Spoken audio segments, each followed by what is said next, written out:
एक समय की बात है। एक ब्राह्मण दंपत्ति की कोई संतान नहीं थी, जिस कारण वह बेहद दुखी थे।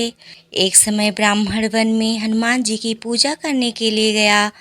वहां उसने पूजा के साथ महावीर जी से एक पुत्र की कामना की। घर पर उसकी स्त्री भी पुत्र की प्राप्ति के लिए मंगलवार का व्रत करती थी। वह मंगलवार के दिन व्रत के अंत में हनुमान जी को भोग लगाकर ही भोजन करती थी।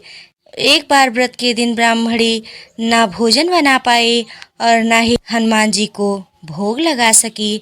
उसने प्रण किया कि वह अगले मंगलवार को हनुमान जी को भोग लगाकर ही भोजन करेगी।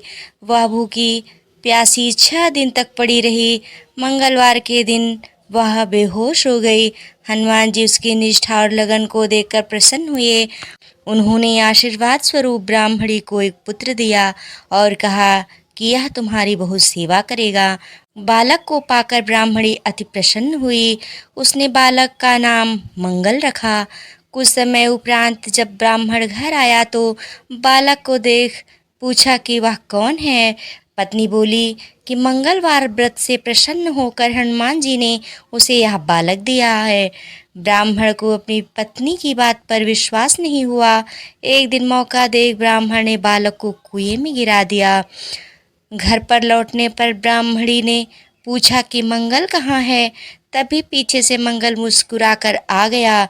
उसे वापस देखकर ब्राह्मण आश्चर्यचकित रह गया। रात को हनुमान जी ने उसे सपने में दर्शन दिए और बताया कि यह पुत्र उसे उन्होंने ही दिया है। ब्राह्मण सत्य जानकर बहुत खुश हुआ। इसके बाद ब्राह्मण दंपत्ति प्रत्येक मंगलवार को व्रत करने लगे।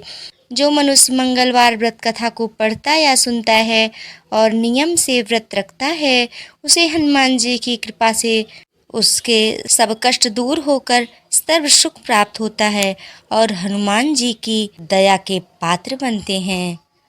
ओम हम हनुमते नमः।